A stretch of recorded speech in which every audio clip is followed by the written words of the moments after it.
Hello everyone, I'm Zhou Jiale from the MIS department, and I'm going to do my final video presentation. So this is my outline. First of all, I will talk about the broad category of classical and Keynesian schools, and then I will talk about the distinctions between the classical and the Keynesian schools. And the last part, I will focus on the COVID-19 pandemic case study. For the first part, I would like to talk about the broad category. First of all, I would like to focus on the classical schools. The classical schools can be divided into three main categories. And the first one is the classical economics, or we call the liberal economics. And the category suggests that government should not interfere the market, and the market will adjust itself based on the self-interest. The second category is the neoclassical economics, and it is after the marginal revolution. And as you can see in this picture, it focuses more on the individual in the market. So you can see like the sellers, they want to maximize their profit, and for the consumers, they would like to maximize their utilities. Because all of the participants in the market, they would like to maximize the profits or utilities, then the market will come to its equilibrium and maximize its output. And the third category is the new classical economics, and it is based on the framework of the neoclassical economics. And its proposed most important economic theory is the real business cycle theory.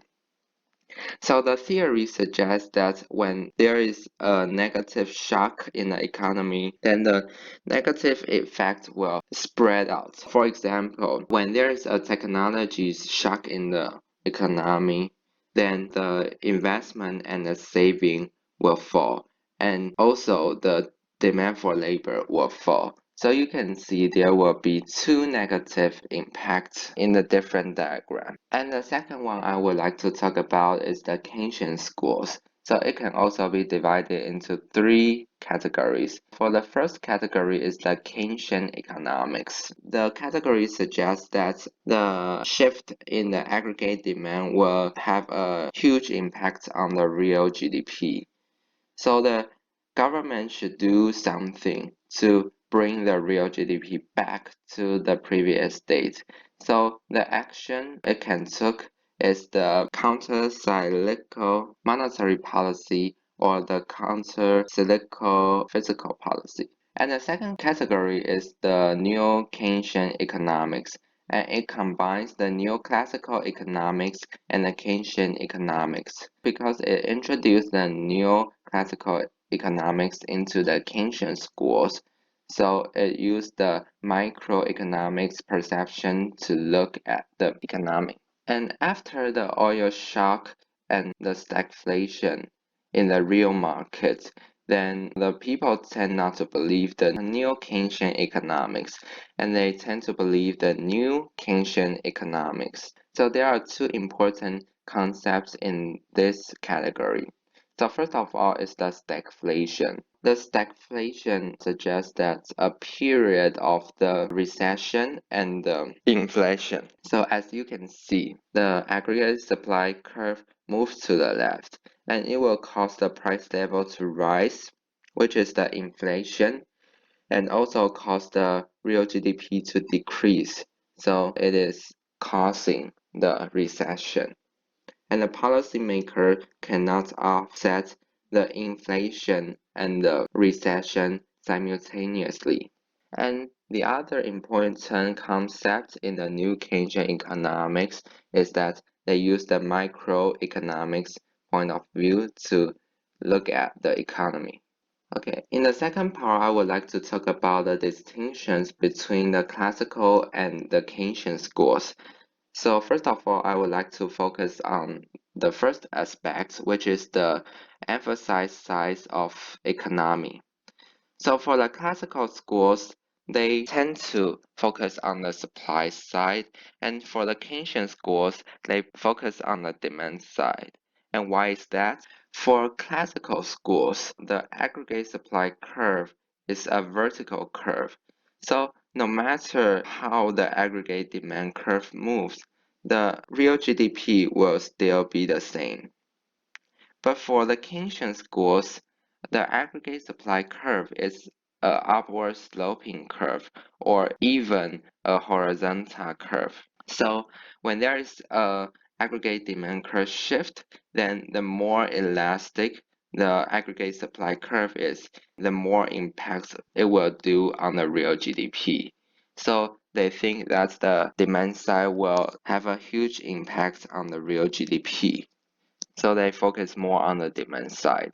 And the second aspect I would like to discuss is the proposed scope of government intervention. So for the classical schools, they suggest that government should not interfere the market, and the market will adjust itself to the previous stage. But for the Keynesian schools, they suggest that when there is a decrease in the aggregate demand curve causing a recession, then the real GDP will decrease too. So the government should bring the real GDP to the previous stage. Then they would like to take some actions. So they will either take the monetary policy action or adopt the fiscal policy. So if they adopt the monetary policy, they would like to inject more money in the market, and it will bring the aggregate demand curve back to the previous stage. And for the fiscal policy, it will either increase the government purchase or decrease the tax to bring the aggregate demand curve back to the previous stage. And the third aspect I would like to mention is the micro foundation. So for the classical schools, all the categories they are seeing the economics from the microeconomic points of view. But for the Keynesian schools, only the neo-Keynesian economics and the new Keynesian economics, they view the economy from the microeconomics point of view. And I have discussed them in the previous slide. And the last part I would like to talk about is the COVID-19 pandemic. So what is the short-run impacts of the pandemic? The impact is that the aggregate demand curve will decrease and it will shift to the left. So it will cause the price level to decrease and the real GDP to decrease. So it will cause an recession. So for the Keynesian school, they would like to do some action to bring the aggregate demand curve back to the previous state. So it will adopt either the monetary policy or the fiscal policy. So for the monetary policy, it will increases the money supply and the interest rate will decreases, and it will brings the investment up, so the aggregate demand will shift to the right. And for the fiscal policy, it will adopt the expansionary policy. So it will increase the government purchases and shift the aggregate demand curve to the right. But for the classical schools, they suggest that the government should do nothing. And why is that? The classical schools economists suggest that when the aggregate demand curve shifts to the left, then it will automatically shift the aggregate supply curve to the right. So the two curve will come to the equilibrium of E3. So compared to the E1, the real GDP does not change. So the economy will adjust itself and the government should not interfere the market. And this is all my final presentation, and thank you.